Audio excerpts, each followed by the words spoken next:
sengketa itu sesuatu yang tidak diharapkan. Hanya jalan keluarnya harus ada. Betul, setuju. Itu prinsip yang kita inginkan.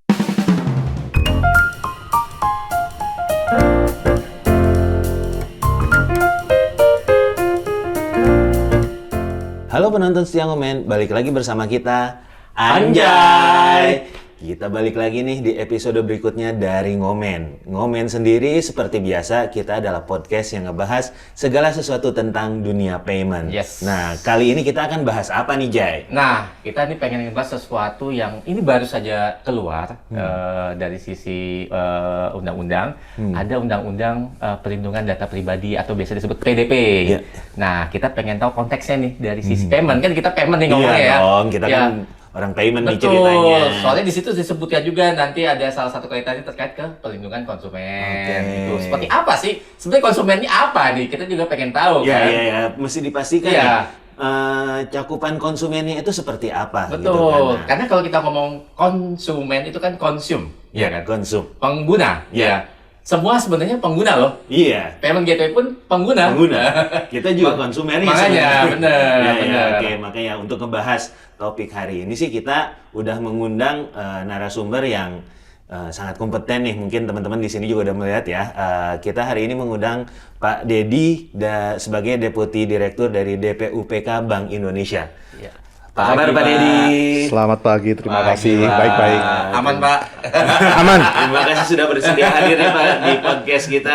Kita ngobrol-ngobrol santai ya Pak hari Iya, ini. iya, makasih. Soal yang tadi Sanjay kan sudah bilang ya, apa kaitannya dengan perlindungan konsumen. Betul. Kebetulan Bapak sendiri kan di BI berarti di departemen yang mengawasi perlindungan konsumen tersebut ya Pak ya. Betul. Ya, oke. Nah, mungkin kita coba awali kali ya Ya. diskusi kali ini. Nah, kita tahu tadi seperti yang disampaikan Sanjay di awal nih Pak, kan sekarang UU-nya juga sudah ada, kemudian PBI-nya juga sudah ada.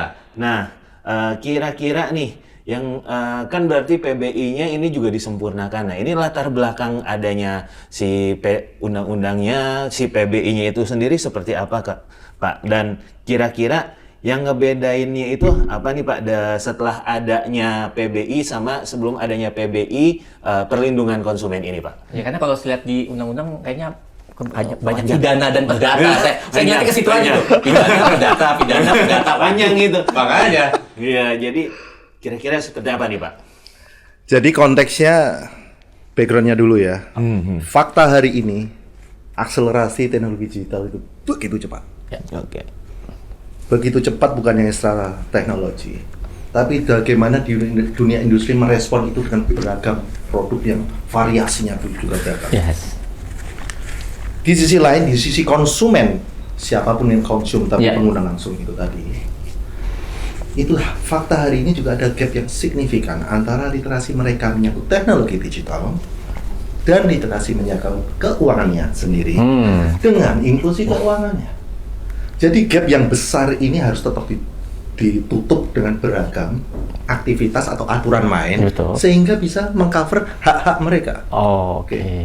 Jadi pada dasarnya kehadiran PBI yang baru, termasuk yang tadi ditanyakan menyangkut PBI perlindungan konsumen itu memang memperkuat aspek perlindungan hak-hak. Untuk konteks apa yang membedakan dengan terdahulu adalah penguatan dan kehadiran adanya penyelesaian sengketa.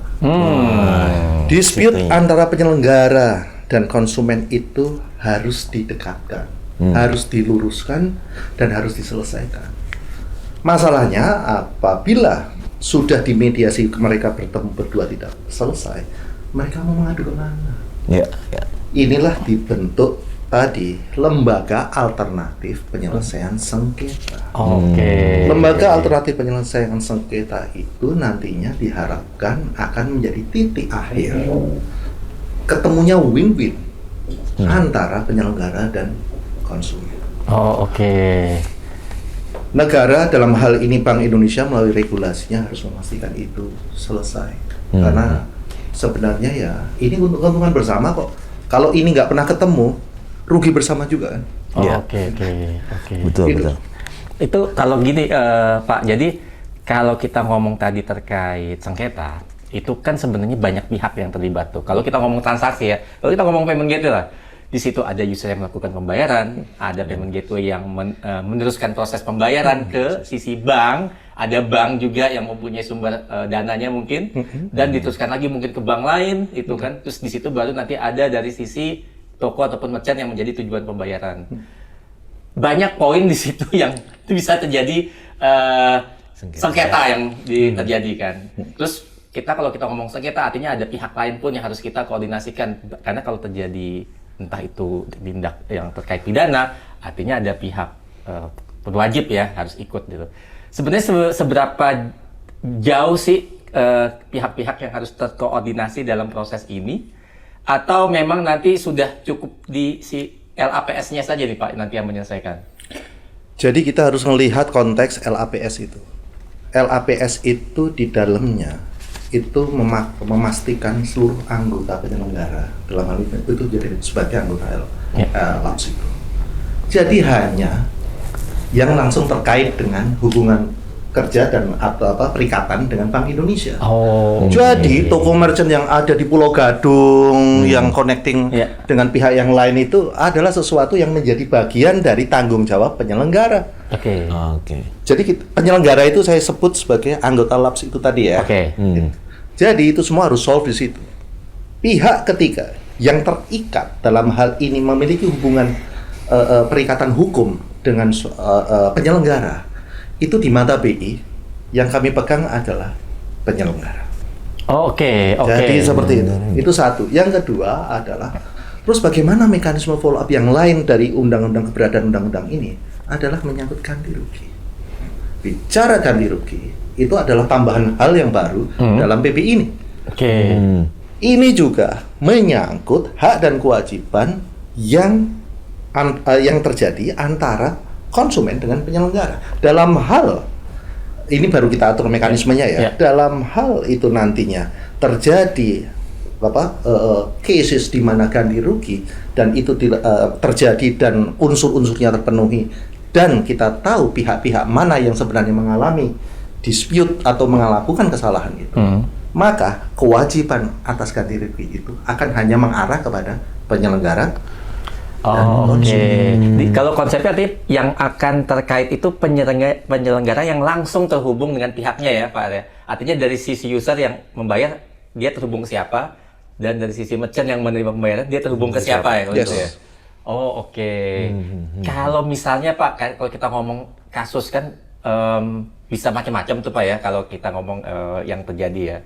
Apakah kasus yang sepele Pak? Contohnya kalau saya beli barang di toko terus si tokonya tidak mengirimkan barang yang tidak sesuai yang saya inginkan, itu bisa masuk ke LAPS atau itu bukan hal yang penting untuk masuk ke LAPS? Kita bedakan ya antara LAPS itu kan real membersnya itu kan penyelenggara yang dispute dengan konsumen, bukan konsumen dispute dengan toko kelontong. Itu tadi. Jadi kami nggak dealing dengan toko kelontong sana situ di LAPS. Seperti itu. Itulah kenapa sebelum masuk ke LAPS kan ada proses mediasi pelaporan atas konsumen kepada penyelenggara jasa pembayarannya itu di mana. Yang melaporkan atas kelontong tertentu yang tidak melakukan pembayaran. Nah, proses itu kan harus selesai dengan penyelenggara dulu. Baru setelah itu ketemu dimediasi oleh penyelenggara menghubung, karena merchant itu kan melakukan ikatan kontrak dan perikatan hukum dengan penyelenggara, bukan dengan Bank Indonesia, itu kan. Sehingga setelah dispute itu terkristalisasi dan itu dikoordinir oleh penyelenggara bertemu dengan konsumen dan tidak pernah bisa ketemu, maka berdua ini bisa mengarah ke LAPS. Jadi memang itu ada proses filterisasi dulu di depan ya Pak ya. Nggak langsung tiba-tiba nanti. Karena nanti pikirnya kalau wah saya ada LAPS nih. Saya masalah. Padahal masalahnya cuma beli es teh cuma dapat setengah, nggak dapat full. Betul. Saya komplain ke LAPS. Pasti emang orang akan mindsetnya akan ada ke situ juga ya. Untungnya kita tanyakan nih hari ini gitu. Karena pasti ya itu tadi Jay, ketika udah ada LAPS ini mungkin orang sih mindsetnya masih secara global Pak gitu. Apapun itu yang kejadian di konsumen, dan ini terkait dengan ya terutama penyelenggara gitu ya, pembayaran apa, mereka akan lari, ini kita udah dalam sih, padahal itu tadi ya harus difilter terlebih dahulu, baru kalau belum selesai ada indikasi-indikasi lain, dibawalah ke labs gitu ya. Malu dong penyelenggara nggak bisa menyelesaikannya sendiri. Malu lah. Udah langsung datang ke sana aja ya. Iya. Ya. Nah, sebetulnya kan kalau kita bicara tadi ya, artinya kan dispute ini memang sebetulnya tidak terlepas dari adanya hak dan kewajiban gitu ya kan. Jadi ketika konsumen di sini, sebagai konsumen itu mereka pasti punya hak dan kewajiban juga gitu kan. Dan ketika mereka ada hubungan ya istilah pasnya apa ya, jadi ada hubungan bisnis lah ya dengan merchant atau dengan penyelenggara gitu kan. Nah ini mereka juga sama-sama punya hak dan kewajiban gitu kan. Nah ini kan mungkin salah satu fungsi di mana adanya UU PDP, PBI tentang perlindungan konsumen, gimana caranya biar kedua hal ini bisa mendapatkan hak masing-masing dan bisa melaksanakan kewajibannya masing-masing juga ya. Nggak cuma hanya dari sisi end user sebagai tapi sebagai penyelenggara juga punya hak dan kewajiban kan. Betul. Kan? Nah, kalau misalkan ini ada yang tidak terlaksana nih ketika konsumen mereka haknya tidak terlaksana. Nah, ini kira-kira impact-nya ke penyelenggaranya seperti apa gitu kan ya. Dan ketika penyelenggara juga kebalikannya nih gitu kan, penyelenggaranya yang tadi kan misalkan kalau tadi contohnya ada case yang memang misalkan si konsumennya haknya yang tidak terpenuhi. Nah ini kalau penyelenggara yang haknya tidak terpenuhi juga itu seperti apa nih Pak gitu, implikasinya dengan adanya UU ini, PBI ini. Seperti itu mungkin, Pak. Mungkin contohnya penyelenggara hak tidak terpenuhi ya. Mungkin ini contoh kasus ya. Ya betul. Mungkin dari sisi user seharusnya melakukan pembayaran senilai 100.000 anggap saja Pak. Betul. Tapi ternyata dia melakukan kecurangan dengan hanya membayar 50.000, mungkin karena ada suatu glitch atau sesuatu. Tapi transaksi sukses. Haknya kita kan harusnya 100.000 dapat ya. Tapi kita hanya dapat uang 50.000. Apakah boleh Pak secara aturan? Saya langsung ngedebit aja saldo user karena itu hak kami loh. 50.000 sisanya kan kayak gitu. Boleh gitu Pak? Saya mau cairkan dulu persepsi awalnya dulu. Oke. Ada kesan bisnis itu menganggap regulator itu pasti pro masyarakat. Ada kesan seperti itu. Oke. Sehingga meninggalkan prinsip-prinsip dan kaidah fairness dan membangun ekosistem industri yang baik. Ini kan bagian dari kesinambungan sustainability. Ya. Ada kesan seperti itu. Nah ini saya pengen luruskan dulu nih. Regulasi dan prinsip Bank Indonesia itu kita punya prinsip di mana kita harus memberikan keseimbangan antara kepentingan konsumen dan kepentingan penyelenggara. Keseimbangan dua hal ini karena apabila tidak seimbang satu dengan yang lain, itu sebenarnya sama-sama rugi. Yes, betul. Sama-sama rugi. Jadi membangun fairness treatment terhadap konsumen melalui transparansi, aturan main yang dan clarity, aturan main yang jelas. Itu sebenarnya penting buat konsumen. Ini bukan masalah mahal dan murah ya. Ini masalah hak-hak yang ada di dalamnya dan cost yang harus dia keluarkan untuk mendapatkan layanan seperti itu. Sedangkan dari penyelenggara itu punya kepentingan to maintain the business. Betul. Layanan yang bagus akan come up dengan loyalty atas produk dan layanan itu. Ini dua-duanya harus dipertemukan. Jadi saya mau enggak itu loh. Enggak. Ini Bank Indonesia harus duduk di antara dua ini karena untuk kesinambungan. Itu satu. Kemudian yang kedua adalah bagaimana apabila terjadi dispute seperti itu? Betul. Gitu kan? Betul. Untuk menjaga prinsip itu dan aturan main kita sudah prinsip-prinsipnya jelas karena klausula-klausula kita menyangkut prinsip-prinsip hak dan kewajiban baik penyelenggara maupun konsumen yang kita mintakan ke penyelenggara supaya dikomunikasikan termasuk dalam perikatan klausula antara dengan konsumen itu jelas. Itu tentu saja kita akan mengawasi kepatuhannya. Dipatuhi atau enggak? Tingkat kepatuhan itu kan dilihat, dicek terlebih dahulu menyangkut benar nggak hal-hal tersebut diperjanjikan dengan konsumennya. Edukasi dari penyelenggara seperti apa kepada konsumennya. Layanan and clarity, penyediaan fungsi konsultasi dan penggalian informasi seperti itu tersedia enggak Ya. dari itu, otomatis kami akan risk ke dalam. Hmm. Ujung-ujungnya kami tuh nggak mengharapkan ada dispute kok. Jadi Nggak ada. dari awal itu kok yang diharapkan Tidak ada. sengketa itu sesuatu yang tidak diharapkan. Iya. Hanya jalan keluarnya harus ada. Betul, setuju. Itu prinsip yang kita inginkan. Iya. Jadi kami lebih bagus preemptif, menyediakan memperkuat hal-hal yang to educate, capacity building, aturan main yang jelas, dan monitoring implementasi yang pas dibandingkan dengan penguatan sengketa.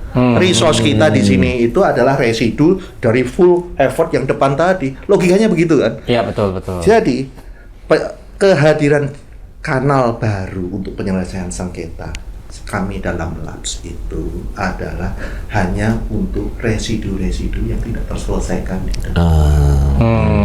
Oke. Itu bukan tujuan Oke, dari oke. regulasi kami. Kami itu kepengen semua smooth. Ya. Oke. Kan Pak. sengketa bukan tujuan, Pak. Pak, ya ada mau sengketa, Pak. Sengketa bukan tujuan. Siapa yang mau Pengennya sengketa? bisnisnya jalan bagus, Pak. Oh iya kan? Pengennya semuanya lah. Oh iya, rugi semua kok. Oke, Oke. silakan. Ya, tapi Pak sih menarik sih tadi terkait resources, pengen tahu juga nih makanya terkait resources yang dibutuhkan untuk support hal ini ya. Tapi sebelum itu Pak, ada sebenarnya saya mau dalamin lagi nih terkait sengketa nih karena pengalaman yang sudah saya alami di beberapa kasus ataupun cerita dari teman-teman gitu. Terkadang ada pihak-pihak yang saya bisa bilang mereka tidak menghindari sengketa, tapi dengan cara yang mereka akan bilang bahwa proses yang dilakukan sudah sesuai dengan yang disetujui gitu ya. Misalnya nih Pak, terjadi transaksi, terus misalnya transaksi tersebut dari sisi si pembayar memang secara validasi kredensial sudah oke semua. Jadi uang pindah dong ke sisi tujuan, entah ke si acquiring atau si merchant-nya gitu. Tapi padahal diketahui misalnya contohnya bahwa misalnya transaksi itu menggunakan kartu kredit curian, walaupun 3D-nya ternyata valid. Secara liability memang jadi nggak bisa kan, karena sudah dibilang 3D valid. So aturannya kalau 3D valid, liability bilang ke user kan. Tapi dia curi gitu. Dengan alasan kayak gitu, ada beberapa pihak yang dari sisi acquiring bilang kan transaksi sah di sana sudah sah. Tapi mereka tahu bahwa itu dilakukan dengan transaksi yang sebenarnya tidak sah. Apakah itu bisa diselesaikan Pak dengan LAPS? Karena semua prosesnya ternyata sudah sesuai gitu. LAPS itu atau penyelesaian sengketa itu dilakukan berdasarkan fakta. Fakta itu pasti evidence based. Oke. Jadi itu bukan kira-kira, bukan rosok-rosok. Oke. Itu pertama itu. Ya. Karena saya itu melihat, karena di kami itu banyak sekali informasi menyangkut pengaduan. Ya. Ini enggak kok kartu kredit ini dipegang saya nggak pernah Iya, keluar kok seperti itu. Iya. Ini ada satu kasus menarik nih. Saya kasih kasus ini. Ini sebenarnya kasus eceran tapi cocok banget kalau buat kita. Jadi ada suatu saat pengaduan oleh satu keluarga, seorang suami yang kartu kreditnya ada pembayaran. Dia klaim sama istrinya itu bahwa kartu kredit ini saya pegang atau apa? Ya. Tahu-tahu dibebankan. Ya. Dilaporkan, diadukan kepada penyelenggara. Iya. Selidik. Setelah kita inventarisasi skenario atau struktur proses transaksi dan didukung oleh evidence itu kan akan kelihatan kan step-stepsnya. Betul. Setiap step evidence-nya apa? Setiap Betul. step evidence-nya. Iya kan? Betul. Dan itu. Dan otomatis kita uji evidence-nya juga. Iya. Tahu nggak setelah diuji? Ini masalah internal keluarga. Ah. Jadi saya tuh sangat nggak percaya dengan klaim ini rosok-rosok begini, ini rosok-rosok begitu. Iya. Masyarakat kita tuh saya pikir harus kita didik juga Iya. bahwa segala sesuatu tuh ada proses dan aspek pembuktian yang harus tervalidasi. Oke. Jadi nggak rosok. Iya, tapi usernya biasanya kayak itu udah ini Pak, sudah sewot duluan. Iya. Masyarakat kita. Itu iya. Itulah tugas kita didik, ya kan? Tapi Iya. ya Iya. disiplin lah prosesnya. Iya, makanya itu juga terkait dari sisi SDM, dari SDM-nya. sisi penyelenggaranya dalam menghadapi kasus-kasus seperti ini gitu. Sebenarnya yang diekspektasikan nih Pak dari sisi Bank Indonesia ataupun dari sisi regulator lainnya sebenarnya seperti apa sih yang diinginkan dari SDM yang ada di sisi penyelenggara? Level apakah yang diinginkan? Apakah memang harus yang sangat-sangat tahu banget gitu tentang proses, atau ada satu standar tertentu kan Pak di SDM-nya? Sekarang saya balik deh. Sengketa atau sebaliknya kepuasan itu sebenarnya yang mendapatkan untung itu siapa dari konteks ini? Penyelenggara kan? Yes. Jadi penyelenggara tuh tahu bagaimana to maintain and set the target of the quality services dan meminimalisir rate of sengketa itu tadi. Ya. Bagaimana memaintain ini tidak terjadi, ini naik terus. Ya. Oh ya, quality assurance atas kualitas produknya, check and balance dari kualitas produk itu dikelola oleh penyelenggara. Jadi bank besar apabila dia require untuk suatu kompetensi standar tertentu, apakah yang sama bisa dilakukan kepada bank kecil yang ada di daerah? Enggak sih. Wah, come on. Kompleksitas, level of target kualitas layanan dan lain-lain, branding itu jadi latar belakangnya. Jadi Bank Indonesia nggak bisa ngatur begitu, nggak sehat lah. Yang penting tugas, fungsi pokok dan jaminan hadirnya hak-hak, untuk konteks ini hak perlindungan konsumen atas produk itu terjamin. Bahwa yang di sini tinggi, yang di situ rendah, itu monggo. Karena kompleksitas, volume, intensity setiap entitas itu beda-beda. Nggak bisa kita atur segaris begitu kan. Minimal segini gitu maksudnya. Ya nggak bisa. Minimal S2. Harus self-assessment penyelenggara. Iyalah. Nah, mungkin kaitannya kalau terkait SDM itu sendiri apa ya? Dan terkait dengan penyelenggaraan perlindungan konsumen.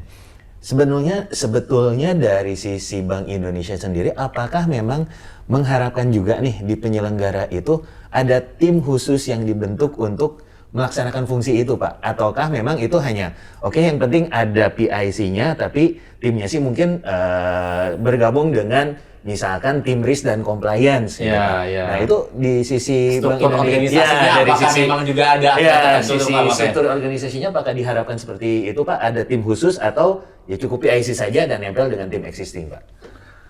Kita itu juga harus wise lah. Bank Indonesia itu pada dasarnya berpikir untuk konteks ini kan principle based. Melindungi, memastikan hak-hak konsumen itu sebenarnya tidak perlu diajarkan. Itu sudah ada di nadi dan GNE bisnis. Jadi ngapain ngajari ikan berenang? Itu satu ya. Yang kedua, untuk konteks sudah principle based seperti itu, kok Bank Indonesia ngatur lagi menyangkut adanya struktur khusus, tim khusus yang seakan-akan itu kalau dari sisi bisnis ya, itu akan invite ataupun provide additional cost allocation. Pastinya. Itu malah menaikkan rate operasional. Itu akan menaikkan harga produk. Ini kan ke pasal 1 tadi. Kita kan pengen membangun keseimbangan. Itu seperti itu. Jadi menurut saya memang pendekatan principle based yang disampaikan dalam konteks aturan main Bank Indonesia itu menurut saya dengan penuh wisdom kok. Kayak itu nggak bisa dipaksakan. Tapi pengen tahu Pak, sebenarnya kalau di sisi Bapak sendiri ada nggak Pak data yang sebenarnya yang paling sengketa apa kasus yang paling sering yang dihadapi oleh konsumen itu apa sih Pak? Ada petanya. Oh ada ya? Ada. Itu apa Pak? Biasanya terkait dari sisi layanan, apakah itu terkait transaksi atau terkait investasi, atau yang paling sering itu apa Pak? Bentar, ruang lingkupnya harus kita batasi dulu nih. Dedi untuk menyangkut sengketa kayak gini kan nggak bisa lari kemana-mana ke ruang lingkup yang di luar Bank Indonesia. Jadi kita nggak mau sok-sokan lah. Jadi nggak boleh sok-sokan lah. Itu satu. Jadi ini Tapi yang konteks dari sistem pembayaran di ruang lingkup tugas dan fungsi Bank Indonesia, hal yang menarik adalah kami itu berpikir begini loh, dan ini nanti akan ada sesi khusus karena kami sedang berpikir untuk membuat kayak laporan rutin reguler yang disampaikan ke asosiasi, di mana case-case seperti apa yang terjadi. Ini grouping loh ya. Saya nggak ngomong ke individual cases ya, tapi pola dan perilaku masyarakat menyangkut pengaduan, ketidakpuasan itu apa saja. Saya pikir ada waktunya nanti kami akan terbuka asosiasi. Saya akan berpikir untuk membuat sesuatu yang rutin karena this is good for the industry. Iya betul Ini Pak, good betul for the Pak. industry. Sudah buka hal-hal begini itu untuk untuk kematangan industri. Betul, karena kayak bisnis itu adalah memberikan sesuatu yang memang ingin digunakan oleh si masyarakat kan. Kalau mereka komplain dan tidak suka ya bisnisnya jadi nggak jalan. Betul. Ya, karena ada penggunanya kalau udah kayak gitu kan. Tapi Pak, kalau misalnya nih terjadi kasus nih Pak, sengketa dan aduh saya amit-amit sih paling nggak pengen ya tiba-tiba penyelenggara itu dicabut izinnya nih Pak sama regulator ya gitu. Memungkinkan nggak sih Pak si penyelenggara mendapatkan izinnya kembali Pak kayak gitu saat ini? Gini, aturan main menyangkut izin atau pencabutan izin, saya pikir udah clear lah. Jadi sebenarnya bisa tidak bisa, udah kita fokus kepada aturan main dari Departemen Kebijakan Sistem Pembayaran DKSP. Jadi sebenarnya apa sih esensi dari aturan main ini? Untuk memastikan kepastian hukum. Jadi kalau umpama ada satu hal ini bisa nggak ini lagi, kita itu kan juga harus membangun credibility dari industri.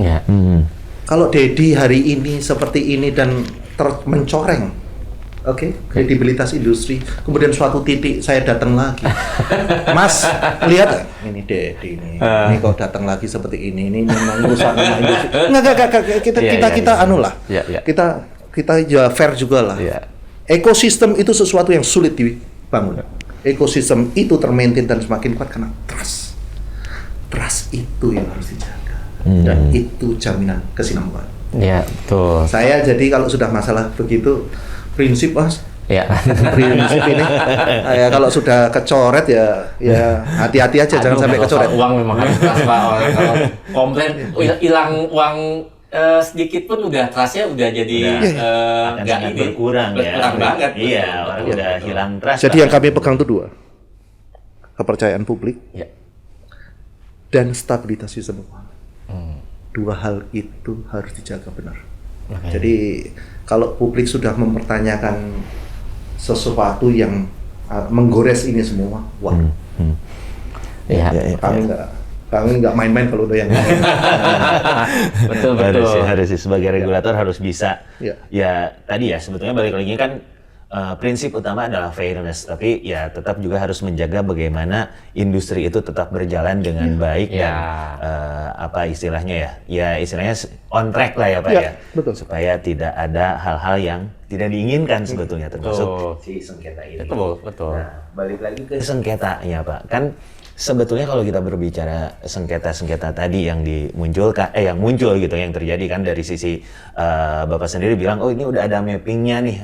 Nah, itu mungkin boleh diceritakan sedikit Pak, apa namanya, untuk kasus-kasus yang memang sudah pernah ditangani gitu ya, itu prosesnya itu biasanya seperti apa sih? Kan mungkin ada sengketa, itu kita kalau misalkan mau menyelesaikan itu via labs, prosesnya akan seperti apa gitu kan. Kemudian kasus-kasus yang mungkin sebenarnya pernah terjadi itu apa aja sih gitu yang mungkin yang bisa di-share nih Pak di sini gitu kan. Tadi Bapak bilang sudah ada mapping secara globalnya lah ya gitu. Tapi untuk gambarannya gambaran globalnya itu seperti kalau apa? ada labs gitu kan. Karena biasanya saat ini kita penyelesaiannya kayak langsung antar penyelenggara jadi betul. Gitu. Ini kan ketika melibatkan labs menjadi seperti apa gitu kan. Jadi bayangkan kalau ada komplain customer kepada penyelenggara. Komplain langsung kepada penyelenggara itu, penyelenggara akan menginventarisasi case-nya seperti apa. Karena case-nya akan dimappingkan bukan hanya menyangkut substance, tapi di titik dan pihak mana. Pasti begitu kan? Ya, betul. Dari situ, maka sebenarnya ke 1 dan 2 itu saling tektokan. Pada saat ini tektokan dan berembuk menyangkut mekanisme itu seperti apa, ada satu keenggaran. Nah ini malulah penyelenggara itu, ini sebelum ada labs ya, langsung melaporkan ke BI. Karena kami punya laporan rutin dari penyelenggara, ya kan? Iya, penyelenggara rutin. Kalau nggak 100% malu, Ya. Yang ini case, yang ini tertunda, yang ini dalam proses. Iya. Alah. Oke.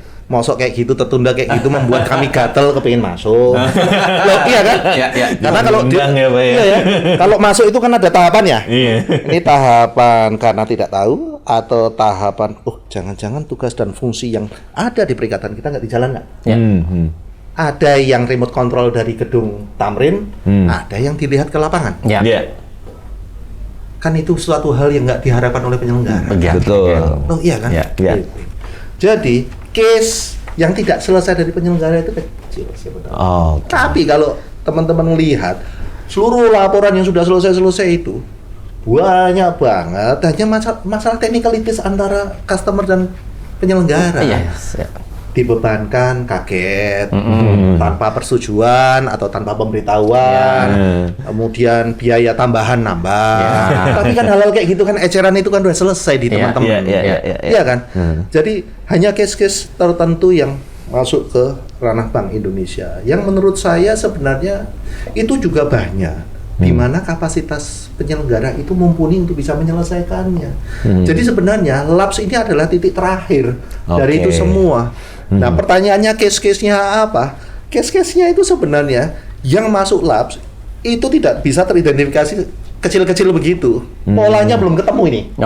Yang masuk itu polanya belum ketemu. Karena kami belum punya labs. Iya. Memang sedang dilaporkan, yang ini belum selesai, yang ini belum selesai, yang itu belum selesai. Ya. Tapi enggak semua penyelenggara kok. Penyelenggara tertentu yang volumenya gede-gede aja. Ya. Iya. Jadi menurut saya no issue. Labs itu lebih merupakan alat bantu bertemunya kepentingan antara penyelenggara Dan konsumen. konsumen. Karena jangan sampai nanti suaranya terlalu keluar di medsos merusak branding penyelenggara. Sebenarnya itu titik akhir. Iya. Case-case-nya kalau yang di sini banyak banget, tapi kan case eceran. Ya, jujur sih, soalnya kan contoh yang saya alamin di KRIS, Pak. Kalau di KRIS itu memang sudah ada SOP untuk penyelesaian sengketa. Belum ada labs tapi, kayak tahu deh kalau dalam jadi berubah atau enggak. Ujung-ujungnya kalau ada sengketa di KRIS, itu pasti yang dikedepankan oleh pihak switching adalah ya udah Pak, good faith aja ya. Saya nggak percaya namanya good faith karena faith-nya orang beda-beda gitu. Faith saya sama Anton beda Pak gitu makanya.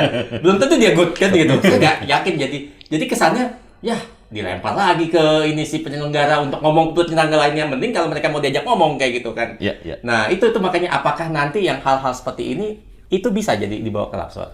Bayangkan kita bicara apa sih fiturnya labs? Itu dulu kan, apa yang terjadi dan terfasilitasi di labs. Di sana tuh ada mediator, di sana ada arbiter. Oke. Dosa kecil atau selesai lebih mudah di mediator. Karena kita mempertemukan, ayo kita saling selesaikan. Win-win ketemu nggak? Oke, ketemu, ini ketemu. Oke, ganti rugi Bapak 20%, 80% atau berikutnya. Yang penting sepakat. Oke, sepakat. Tuangkan ke berita acara. Berita acara sepakati loh ya. Ini udah selesai di sini ya. Itu. Cuman berita acara ini yang dilakukan oleh si mediator tidak mengikat satu dengan yang lain. Oke? Tidak mengikat satu yang lain. Ya cuman kalau tidak mengikat satu yang lain itu ya kalau penyelenggara yang manifestasi ya terlalu lah. Lo betul nggak? Iya kan? Iya kan? Iya kan? Karena yang lebih powerful sebenarnya penyelenggara kan? Iya kan? Tapi kalau one prestasi penyelenggara, kemarin sudah diperjanjikan yang ini follow the agreement kok balik ke kanan beda. Nah ini mediator begitu. Arbiter beda lagi. Ini. Oke. Nggak bisa ini. Maka dia akan keluar judgment. Di sini fungsi hakim ada. Oke, hakim ada. Dengan logika, tentu saja evidence base setelah semua pertimbangan ada. Ya sudah, A dan B. Kita tidak bicara win-win. Kita bicara win and lose. Karena harus tegas. Oke, setuju betul. Ini mengikat. Ini mengikat ini. Jadi, kalau hal tersebut sudah diputuskan, meski customer pun tidak follow up, berarti ada follow up yang lain. Oke. Jadi sebenarnya prinsip yang saya sebut tadi pasal 1 itu, Ya. keseimbangan dan menjaga kepentingan customer, hak-haknya dan penyelenggara itu tetap dikelola dengan bagus. Oke. Jadi jangan berpikir bahwa ini semua ruginya buat penyelenggara. Nah, itulah kenapa saya lenturkan di depan, Pak. Lenturkan di depan. Kita harus menjaga dua-duanya. Iya. Gitu. Setuju. Tapi ya ini Pak, kan kadang-kadang di sisi penyelenggara kita kan nggak bisa tahu pasti ya Pak. Sebenarnya bisnis yang mereka tawarkan ke si pelanggan itu seperti apa sih dari sisi konsennya mereka gitu. Kan maksudnya gini, sebagai user kadang-kadang saya juga nggak baca tuh terms and condition, udah main next aja, oke aja gitu. Udah setuju. Padahal ternyata pas saya baca lagi, loh kok ternyata ada biaya-biaya ini kayak gitu, kok ada kayak gini-gini gitu. Itu apakah untuk kayak terms and condition, SOP penanganan hal kayak gitu, itu harus memang melalui review dulu, atau itu nanti akan dicek aja dari sisi ketika ada sengketanya baru dilihat, oh ini ternyata SOP-nya salah ini kayak gitu. Satu, saya bagi itu dua hal ya. Ya. Aturan main dan dari aspek hukumnya. Yang kedua menyangkut real behavior and profile masyarakat kita as customer. Ya. Kedua harus. Silo, aturan main kita jelas. Kita mengatur prinsip-prinsip perjanjian baku, klausul-klausulnya. Ya. Sebelum produk itu disetujui, kita define itu pasti perjanjiannya, klausulanya itu apa, kita pastikan. Pada saat itu mau launching, kita lihat lagi. Itu satu. Jadi atas hal tersebut, kami juga nantinya pada saat ini jalan, kita akan menggunakan itu sebagai pegangan. Pada saat termasuk dispute itu. Karena itu kan pasti sesuatu yang ditandatangani. Betul. Sudah mengikat kan? Yes. Menyangkut isinya tahu atau tidak itu hal yang berbeda loh ya. Betul. Tapi itu unsur itu akan jadi acuan pada saat sengketa itu tadi. Iya. Kan ini akan menjadi rujukan pada saat sengketa kan? Iya, Karena dokumen hukumnya itu yang kedua. Kemudian yang ketiga. Nah, dari itu kita juga harus melihat bagaimana konteks behavior customer Indonesia. Kita harus ada literasi bacanya. Nggak usah itu lah. Bacanya rendah. Iya kan? Profil customer seperti itu tidak semua tidak semua penyelenggara juga bisa memastikan baca atau tidak dan membuat itu clarity per poin. Enggak loh. Kadang-kadang juga dimanfaatkan kan? Yes, itu makanya good faith-nya nggak ada, Pak. Iya, kadang-kadang dimanfaatkan. Good faith. Tapi kita sama-sama tahu profil customer masyarakat kita seperti itu. Nah, ini yang menjadi bagian dari edukasi kami dan pengawasan kami. Edukasinya apa untuk konteks itu? Kami sedang berpikir bahwa perjanjian baku yang ada di itu, kira-kira strukturnya itu bisa kita tambah sesuatu nggak ya?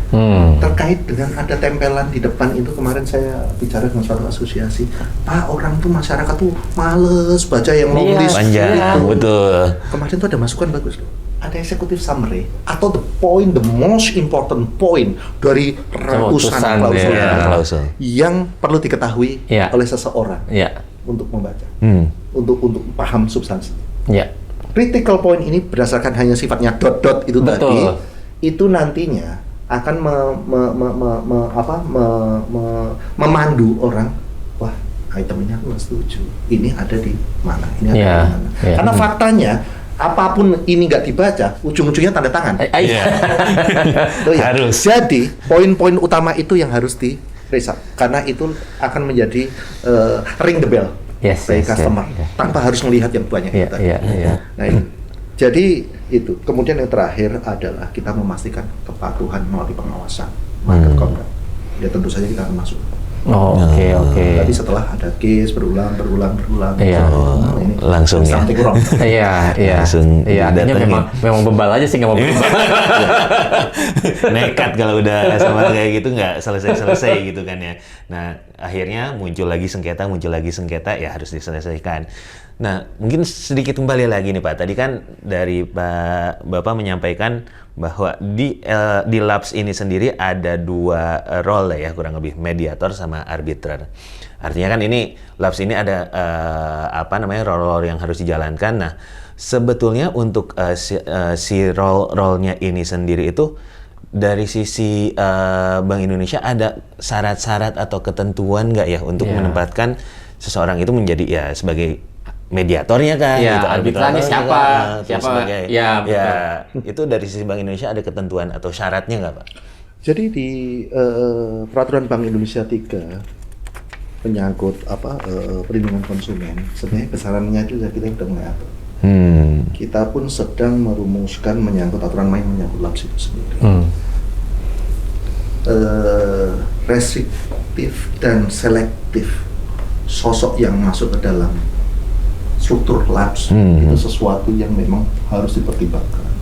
Jadi, tapi prinsip kita adalah LAPS itu kan ujung-ujungnya karena harapan kita bisa menyelesaikan sengketa yang lepas atau tidak selesai dari level itu, otomatis sosok-sosoknya harus lebih mengedepankan fairness yang bisa dipandang dan diterima oleh customer, tapi juga bisa dipandang dan diterima oleh penyelenggara. Gitu. Kami memegang prinsip-prinsip itu. Nah ini karena aturan main ini kan sedang digodok dan finalisasi. Pada waktunya nanti kita sosialisasikan tersendiri. Tapi prinsip pasal itu tadi harus dipegang. Karena apalah gunanya orang mau masuk ke situ, ini sisi kiri semua. Ini gitu kan? Maksudnya begitu kan? Iya. Jangan sampai itu terjadi. Wah, Karena gengnya dia nih. Iya kan? Maksudnya begitu. Kayaknya kenal sama yang itu gitu kan. Karena begitu ketemu langsung ngobrolnya enak gitu. Karena lembaga ini harus menjadi lembaga trusted institution, entity yang bisa diterima semua pihak. Ya, memang harus ini sih nanti kan memang masih baru juga kan LAPS ini. Jadi kita mesti lihat dulu. Itu pasal 1, keseimbangan antara customer kembali penyelenggara. Tapi itu kan kalau kita lihat dari sisi penyelenggara memang langsung memang sudah mendapatkan perizinan, sudah terawasi oleh pihak regulator. Tapi kan ada pihak-pihak lain nih, Pak, yang berada di luar itu yang memang menjadi partner dari si penyelenggara. Nah itu diawasin juga nggak Pak? Atau ada aturan khusus nggak untuk partner-partner yang bekerja sama dengan penyelenggaranya ini? Apakah harus izin juga? Apakah harus daftar juga? Atau ada hal lain Pak? Kalau kita bekerja sama bertiga, aturan main dengan saya, dari saya, support dari teman-teman berdua, itu siapapun yang di belakang, yang saya tahu kan, jadi saya hanya pengen lihat antara kontrak dan deliverable pas atau tidak. Saya pikir itu mature enough lah untuk membuat bahwa aturan main di belakang harus seperti apa, dengan perikatan mas dengan belakang seperti apa. It's your obligation and your responsibility. Jadi yang deal dengan kita dengan Bank Indonesia dalam konteks ini adalah penyelenggara. Jadi ya nanti kalau ada sengketa itu kan ujung-ujungnya deliver. Penyelenggaranya yang dilihat betul. Penyelenggaranya sih. Kalau Bank Indonesia harus ngurusin sampai detail begitu nanti banyak sih, panjang gitu. Entitas banyak banget. Inovasi kan jalan nih soalnya. Cepat lagi gitu tiba-tiba. Udah 4 tahun kita nggak ada AI sih. Saya tahun kemarin kan nggak ada deh. Tiba-tiba tahun ini muncul. Terus kita pengen punya suatu inovasi baru, kita pengen manfaatin. Kan susah juga ya. ChatGPT belum terdaftar di ChatGPT itu salah satu yang hype juga gitu. Sepertinya seperti biasa nih, waktu juga nih. Waktunya nggak kerasa. Nggak kerasa kita sudah berdiskusi lumayan lama nih. Jadi kita harus akhiri dulu obrolan kita hari ini. Terima kasih Pak sudah berkenan hadir sekali lagi Pak. Waktunya. Ya mungkin lain waktu kalau misalkan ada tema-tema lagi yang terkait dengan perlindungan konsumen, mungkin terutama mudah-mudahan Bapak berkenan untuk kita undang lagi Pak. Siap. Pengen bahas banyak sih Pak. Iya, karena sebetulnya diskusi hari ini sih mungkin hanya sebagian kecil dari yang kita bahas ya. Gitu. Jadi lain kali kita ngomongin case aja. Cek nah, case. Benar. Itu setuju Pak. Seru yang viral-viral. Gitu. Jadi sekali lagi terima kasih Pak atas kehadirannya. Dan ya mungkin seperti itu teman-teman untuk episode Ngomen kali ini aja. Iya betul, terima kasih juga sama yang sudah nonton episode sebelumnya. Jangan lupa untuk di komentar itu semua episodenya. Jadi kami juga tahu nih dari kalian itu sebenarnya apa sih yang kalian inginkan dari Ngomen. Apakah ada permintaan khusus terkait temanya, ataukah ada misalnya terkait episodenya ada yang ingin ditanyakan, nanti kami juga kan bisa langsung komen dan bisa jangan-jangan kita bikin lagi podcast yang khusus untuk menjawab pertanyaan itu kan. Iya, betul. Jangan lupa juga subscribe jadi bisa langsung tahu jika ada video terbaru. Ya, gitu. pasti ya, itu yang paling penting. Nyalain juga tuh loncengnya. Jadi biar kalau kita bikin konten baru, teman-teman udah bisa langsung nonton. Ya. Nah, dan jangan lupa juga kita masih buka opportunity ya buat teman-teman yang nanti brandnya atau produknya bisa kita bantu promosi ini di podcast ini gitu kan. Di sini kan kita masih juga nih Apji dan Paylabs karena memang sekali lagi Ngomen sendiri adalah kolaborasi antara Paylabs Indonesia dan juga Asosiasi Payment Gateway Indonesia atau Apji. Jadi teman-teman jangan ragu-ragu ya kalau ada yang pengen sponsorship ke kita, silakan hubungi nanti tim kami yang ada di kolom deskripsi. Oke, mungkin kayaknya gitu dulu aja ya. Kita akhiri dulu Ngomen kali ini. Sampai ketemu lagi di episode Ngomen berikutnya. Bye. Bye.